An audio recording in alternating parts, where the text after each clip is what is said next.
Welcome to Financial Garden Live, where we plant financial seeds every week so you can grow in our 6 areas of focus.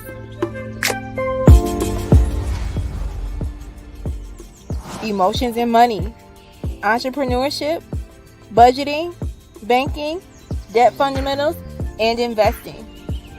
I'm your host, Tasha Danielle. Let's dig in.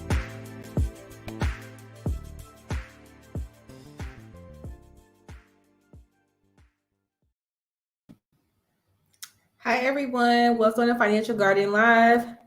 I am doing another solo episode this week, and I am talking about Black economics and systemic racism. So with the verdict of Breonna Taylor, or what happened with the police officers in Breonna Taylor, this headline is coming back up again. More protests are starting back up, and the headlines are not only talking about Black Lives Matter, but the topic of Black economics and Black wealth, the Black wealth gap, is also coming up along with systemic racism. So I wanted to get my perspective. I haven't really talked about it on Financial Garden Live. On Financial Garden's Instagram page, I shared my thoughts when everything first started blowing up, and a lot of major corporations were saying they were standing in solidarity. I gave my thoughts on that, and that really was, are y'all though? Like, is it just a flavor of the month type of thing? Is you just doing this to be trendy? So I went in depth and shared my details there. But I really want to talk about the role I play in Black economics, because I am in Detroit and I provide financial education in Detroit and surrounding areas. And Detroit is a predominantly Black city. And I don't just provide it in Detroit, it's in surrounding areas, like I just said. But I have my own personal perspective of being in the classroom on how Black economics works and just really seeing firsthand like the gaps. So I'm gonna be going over all of that today and giving some resources to everyone on what they can do to improve their financial situation. So let's dig in. And I want to start off with the Wells Fargo headline from the CEO. He recently, he didn't mean to have this stuff leak out, but a leaked message happened with him basically saying that there was a limited pool of Black talent and he wanted to hire more Black people, but he just couldn't find, in my terms, anyone that was qualified. And it's like, okay. My thing with that obviously being totally wrong, my personal gripe with that is that that's his attitude, and that was in a leaked email or text or whatever. So who knows what he's actually saying to his C-suite counterparts? What type of shadow is he casting to his, like I said, the other people that are VPs in higher positions in that organization? That's important, because if you have that attitude going in, you have that preconceived notion that there's not enough Black talented people to fill certain roles. If you do hire a Black person and they make a mistake, then it's going to be like, see, I told you. That is why that statement and his thoughts, his mindset is so important to think about, because that is literally how it happens. It's been not my personal experience, but I've seen it in the workplace with people who have that mindset, and any mistake is like, see, I told you so. A white counterpart can make the same mistake, and it's a coachable or teachable moment. So this is why things like systemic racism exist. And I want to talk about the covert part of it. It's not like because you don't yell erase your slur doesn't mean you're not practicing racism. And systemic racism really is what it's called. It's a system design, and it's really not meant for, I'm not saying everywhere, but it's not designed for Black people to get ahead, or they're just not treated equally with the same circumstances as a white person. So that's what it is. I'm a little frustrated with talking about this topic, but explaining that, because there has been a lot of headlines like within the last 48 hours that really is saying like is the system, I'm about to mess up saying it. Does systemic racism exist? Like there's articles that's like putting it out there. Is this all in everybody's head? This isn't really a thing. And if it is, can you please explain it? And that, to me, when you have something like major publications putting that out there, that's just dangerous, because it's like basically saying it's all in everyone's head. Wells Fargo is an example of that mindset that's already planted at the top. I can only imagine how many COE complaints that employees have filed against Wells Fargo. And they recently just settled with a lot of African American homeowners who had mortgages with them because they were redlining. This was not something that was done in the 70s or 80s. It's something that was done like within the last few years. So they really don't need any more publicity, bad publicity, when it comes to African Americans or Black people. All right, so that's my little gripe in getting that stuff out the way. I just wanted to explain my interpretation of systemic racism.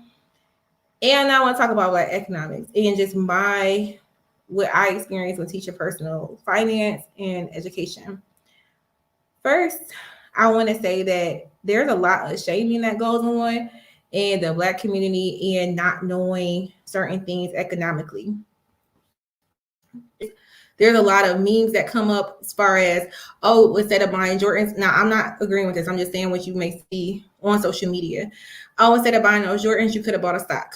Oh, instead of buying this, you could have bought this investment property. And just that mindset shift or that shaming of it all.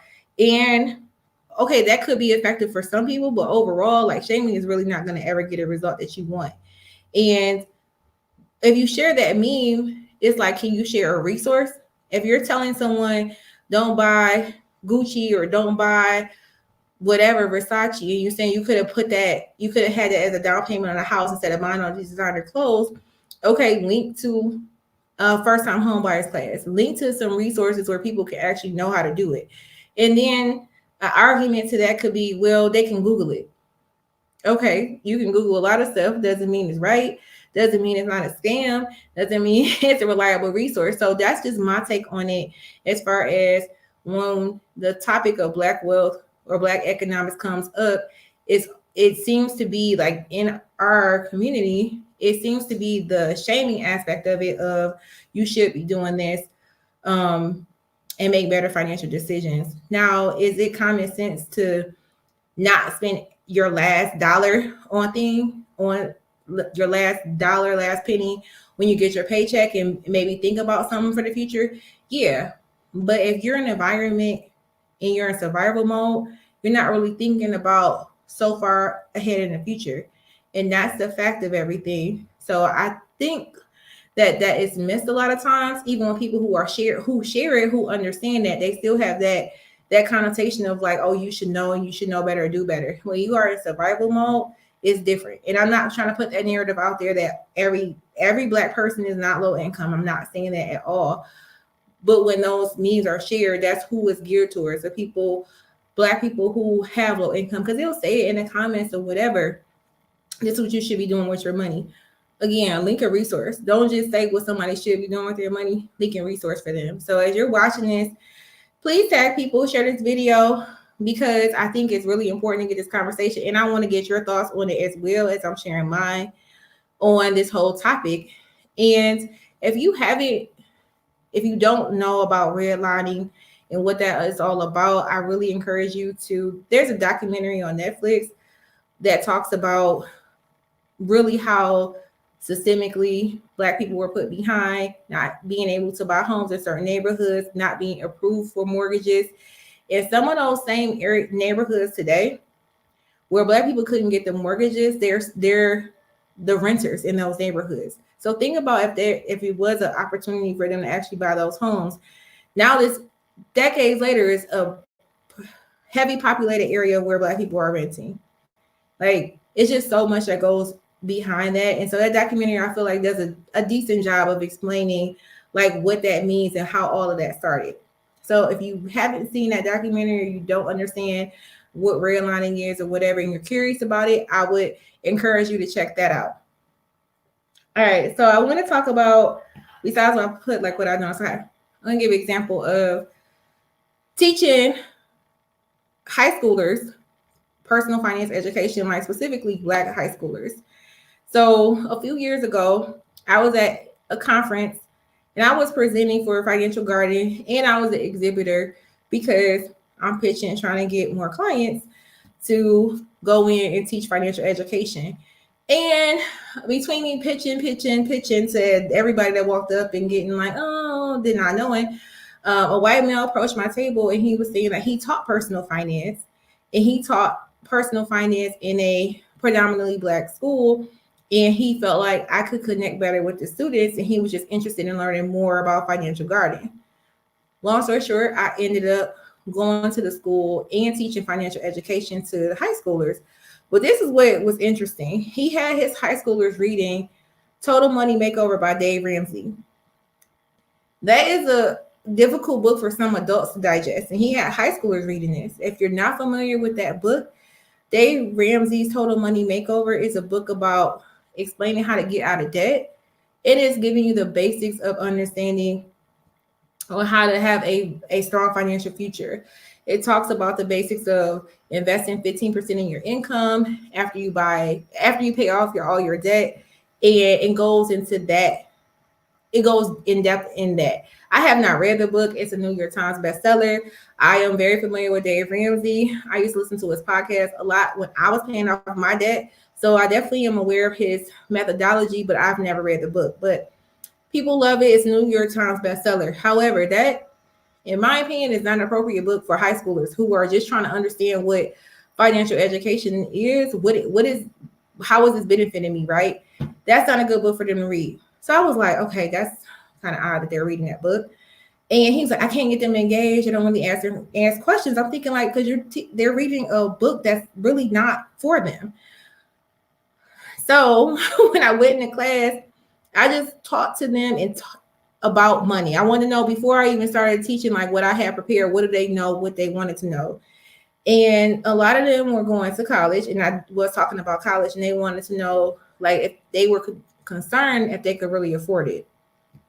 And so I gave my top 5 things that they should do when preparing to go to college, not just from a whole, get ready to study and all that. No, I'm talking about if you are first generation going to college, like you need to have a plan financially, because there's going to be some times where financial aid doesn't come through. There's a shortage. Dining halls do close. You want to eat after 8 or 10 o'clock. What are you going to eat? College students are not going to bed at 11 o'clock. So what are you eating when that stuff is closed? That is the stuff that I was talking to them about. And when I was explaining that before even getting into the details of my actual lesson, they had so many questions about that. They didn't feel like they had anybody to talk to about that. Now, high schools have counselors and all of that, but for whatever reason, that mark was being missed. And a lot of times, people feel like, let's just have personal finance available, but if it's not impactful, it's not really helping anybody. So a part of that class, and definitely if you're watching, tune in, drop some questions on what you think or comments on what you think about personal finance in general, especially as it relates to Black economics, because that's the topic of today. I had students who, after they had asked all those questions about college and their concerns, the exercise that I had did for them was, what is your degree going to be in, and what is your ideal salary that you want after graduation? When I tell you the confused looks on their face, that was like, salary? And I'm like, what do you want to make per hour? Because that's their mindset. What can I make per hour? $10 an hour, $20 an hour, $30 an hour. Okay. When we talked about that, I'm saying, when you get this degree, what are you going to make per hour? That really got their mind thinking like, oh, I never thought about that. Because I'm like, the last thing you want to do is go to college and then come out making the same salary that you would have made without a college degree. And that is what happens to a lot of people. I also explained to them the for-profit versus not-for-profit colleges. Recently, I don't know if you remember, like those Everest commercials. I can't think of the other names of those. That's the main one that I'm thinking of right now. It's called Corinthians or Corinth. was the owner of all these for-profit schools, and there was a lot. They actually lost a lot. A class action lawsuit because they were being predatory of low income people who wanted to get a higher education because they thought they were going to earn a high salary. So this was before that even came out. So I'm explaining to them, like, don't go to an extremely expensive school to go into a career that only is going to make $40,000 a year max. Like, let's be smart about this. Like, these are real conversations that students really need to know. They need to understand that there are some degrees that are just not going to pay high salaries. And that's fine if that's what you want to live your dreams, but don't go into a whole bunch of debt to get this degree, and it's really not going to be a return on investment. And I talked about that last week, but in this classroom with these high school students, they were like, wow, this was helpful. And then breaking it down, had them do exercise to go through this. So everything I do in financial gardening, I'm not just talking at people and telling them, like, on this live, I'm talking at y'all. They actually are doing activities to prove out what. So I had them let's look up the tuition and reward for the school you want to go to. You said you wanted to be a personal trainer. Let's look up what a personal trainer makes. You said XYZ, what you wanted to do. You have this assignment requires you to look up that salary and look up your degree cost. That was just one of the things. And then for people who didn't want to go to college, it was like, okay, what are your options? Are your parents letting you stay at home? And the answer was yeah, but I have to pay rent. Okay. As soon as they graduate high school, the thing was, when they graduated high school, if they didn't go to college and they stayed at home, they would have to work and pay rent. I want to pause here because I want to say that is a common thing for Black people. Let me not say that blanket statement. From my perspective, when talking to Black people that I know and growing up, that's a common thing, that if you're not going to go to college, if you stay at home, you're going to pay something on the rent. When I started my career, I started at a Big Four accounting firm. There are people who like happily live with their parents, though they were not non-Black. They live with their parents because their parents were encouraging them to save for a down payment on a house. And they were fine with it. And they had their 20% down payment for their home. I was like, whoa, that's different. Now, this is me just seeing this other side of it at 22 years old.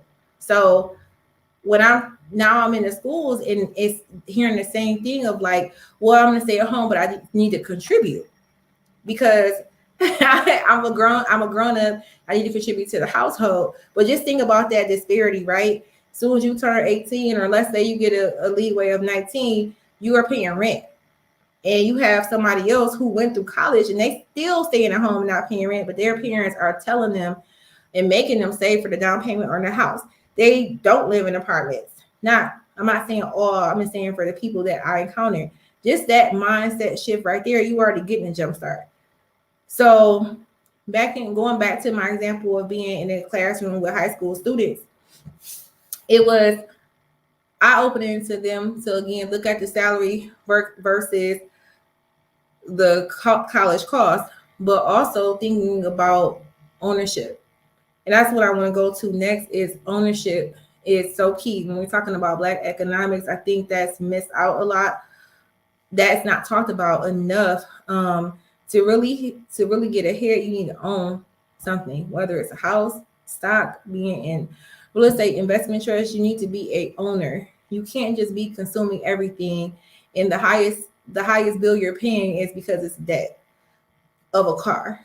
So I want to talk about home ownership availability. I talked about this on my real estate videos, NACA, for home ownership. And I actually talk about this with young adults who are living in apartments and they have interest in buying their home.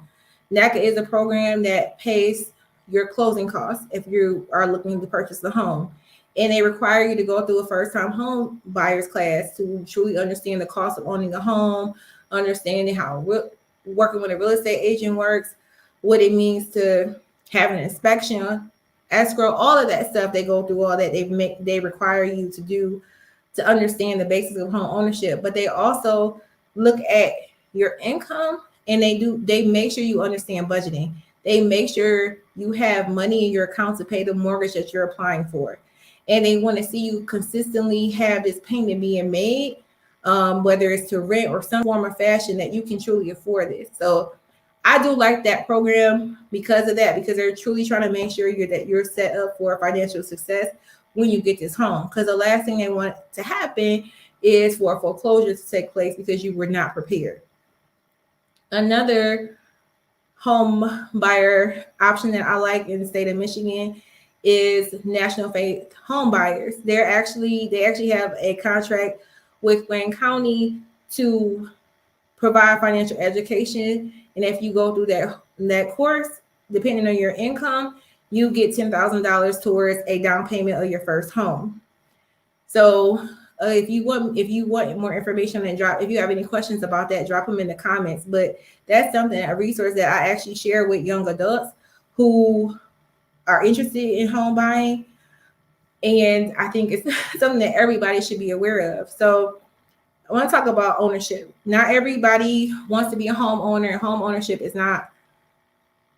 may not be the most ideal thing for a person. I would say for myself, I was like, I am not going to be a homeowner too early on. Before I bought my house that I'm in now, I was not planning on buying my home. I was still planning on staying downtown Detroit and living there for a few years before buying my home. But my friend convinced me that was a dumb move. And I'm glad she did. Like, she was a little bit nicer about it than that. But she convinced me to look into real estate.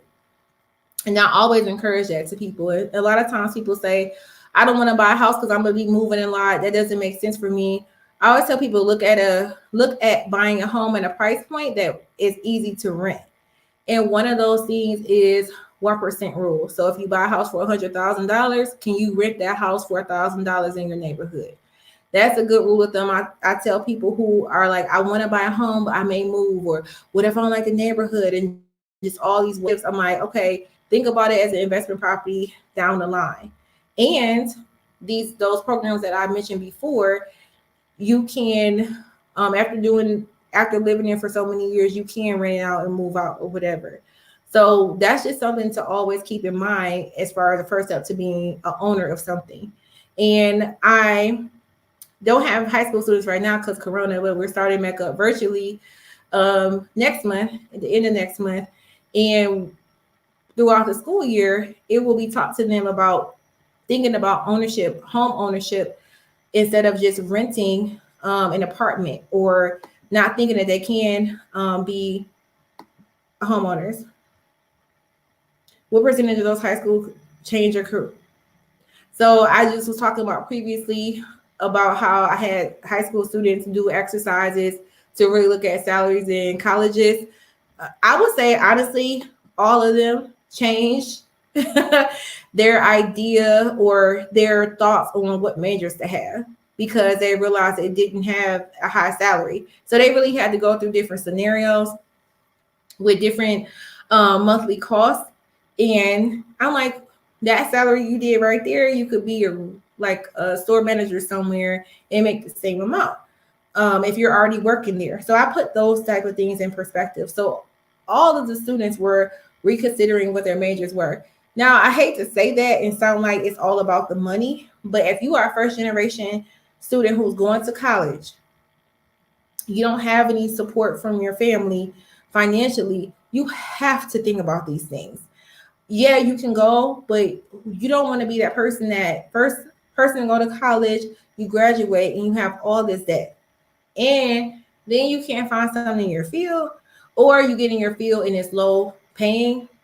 That's really disheartening. And then when you think about Black economics in general, Black people tend to get paid less than their white counterparts, even with the same experience and similar educational backgrounds. So the Bureau of Labor Statistics, and this is really going back to the Wells Fargo comment about it not being a pool of talented, qualified Black people to do the job, or whatever he was saying. Since 1992 to 2018. So in 1992, there was, take some notes on it.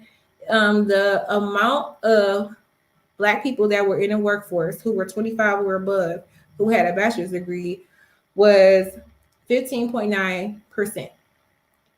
Fast forward to 2018, that number was almost at 32%. So we definitely are earning more degrees. And there's a ton of headlines talking about African American women being very highly educated, bachelor's, master's, and PhD across the board. But is that translating into higher incomes? And it's not really when you compare it to white counterparts. And that is the problem. Why is that a thing?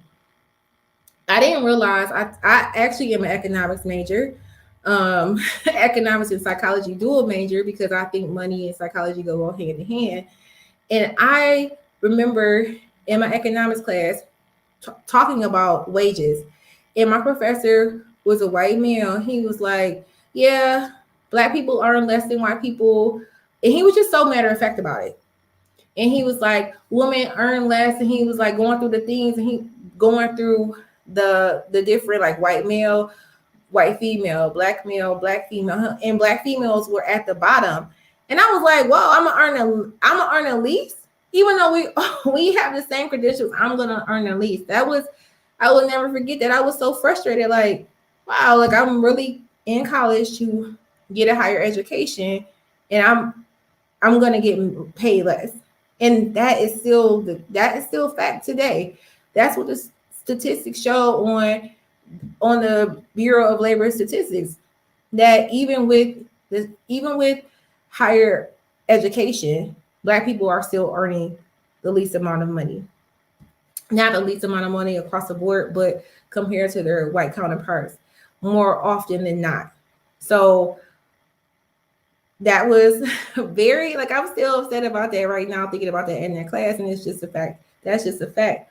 But what does that mean? How to change it or whatever? So my thing, like I shared earlier in, I was gonna say podcast, in the live, where I'm in the community, I am doing the work to educate, to provide this information to students and to adults.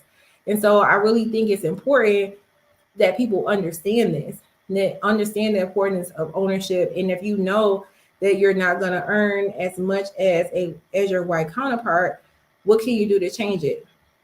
Being vocal in your corporation, being vocal if you have ownership in companies, your voting rights as a stockholder, like, all that stuff is important, and it's not going to be solved overnight. But the first thing is Black people knowing. I can't ever get this right. Let me pause. You don't know what you don't know, right? So we're talking about Black economics and Black personal finance. You don't know what you don't know. When I'm thinking about when I'm in the classroom with students, their parents, a lot of times in low income areas, they don't know how to have that money conversation. Even taking the socioeconomic status out of it, parents don't know how to have that conversation with their kids about money. But then it's also kind of a shame when it's low income. When I ask students, do you live, raise your hand if you live in a house or apartment, just because I'm just curious to see if they ever thought about it. This is the high school students, and thinking about, can they be a homeowner one day, or what type of lifestyle they want. When they say they live in a home, I'm like, do you know if your parents own or rent? Now, one of the things is, if they ask their parents that, it's like, it's none of your business if I rent. We live in a home. But you can't be so guarded and not share that information with your children. Because if they're in high school, they live in a house, and you don't own that house, it's like, if you're saying it's not none of your business, it's some shame behind that.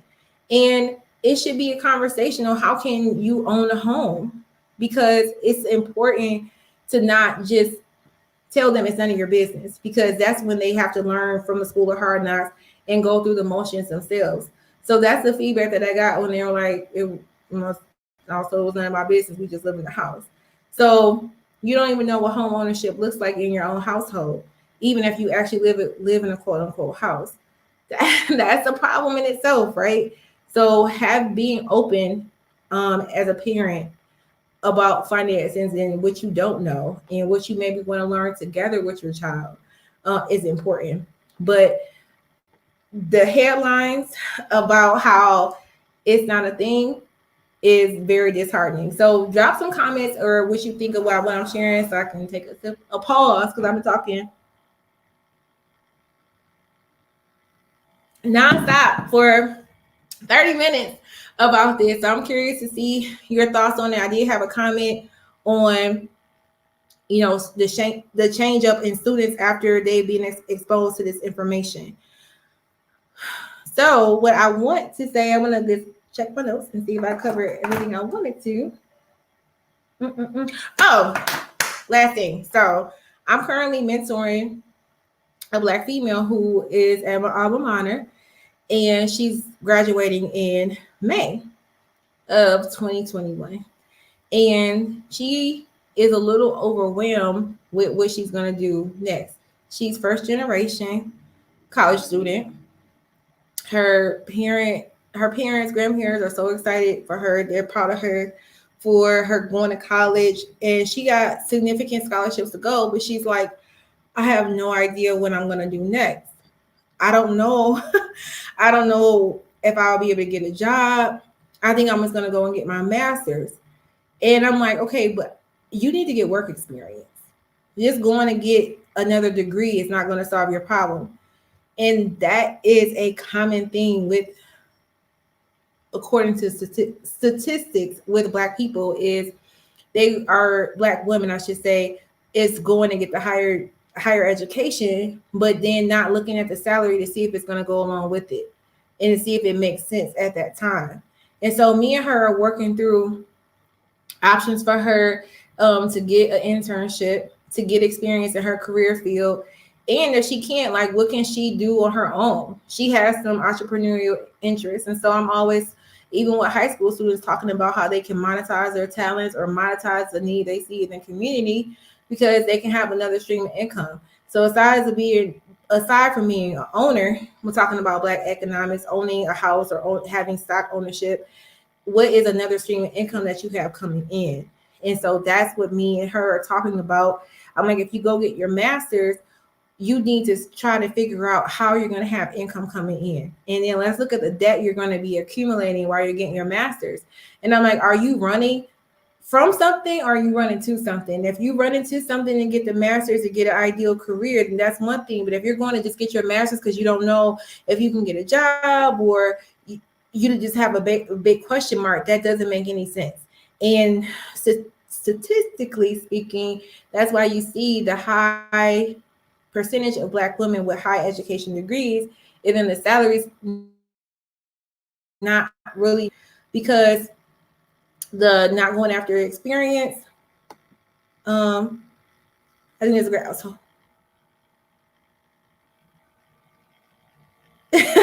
Thank you for that comment. I do talk a lot about home ownership and house hacking because I do that right now. I live for free because I read on one side, and that comment was basically saying thank you for that.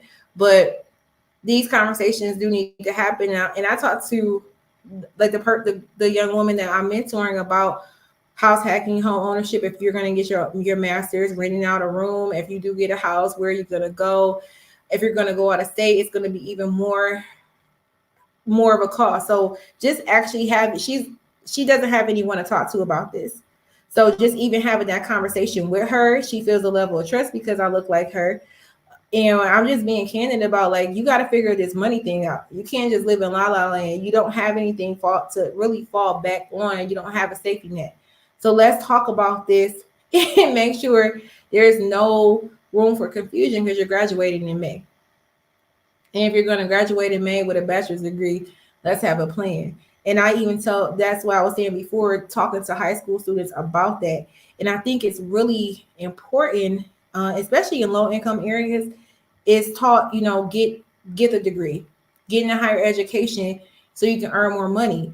And it's kind of like sold as a degree is guaranteed high income. And that's not the case. And so when I go in to high schools, I'm really making sure that they understand that. What do you do when you graduate? You have all this debt and you don't have a job to pay the student loan debt.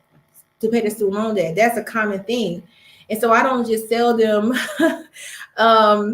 silver and gold because it sounds good to have a degree. I want them to think about does this really make economical sense for me to chase after this high cost degree? Is there going to be a return on it? And every time I had that conversation with high school students, they're like, they come up, thank you. I didn't think about that. When I tell them the importance of getting internships and tell them like my top 5, they are so thankful for it. And so I want to end with this because I talked about the high school teacher who came up to me because he knew he was off base. And he was like, I would love for you to come or just give me some tips on your lessons, on how you put this together, because the students are connected. I taught 3 periods in one day, and every time the students were not leaving because they had so many questions for me. So that means that they were engaged and they were connected. And he's like, I can't get them to say nothing to me. And again, he had them reading a book that was based for adults. So it goes back to, just because of personal finance is being taught in school doesn't mean that it is impactful. And second, let me know that I need a licensed financial guards curriculum. So I do professional development for educators so they can teach financial guards curriculum, because when they see financial guard in the classroom, they see there's a disconnect from what they could be teaching if it's in a personal finance situation. The last thing I want to say is, don't forget, 10K with Amina is going strong. Financial Gardens 10K with Amina is the mission to teach 10,000 kids before the end of the year, December 31st, 2020, about kidpreneurship and how to reach a financial goal outside of just saving their money. So you can go over to financialgarden.com to get a copy today. And I will see you all next Thursday. Bye.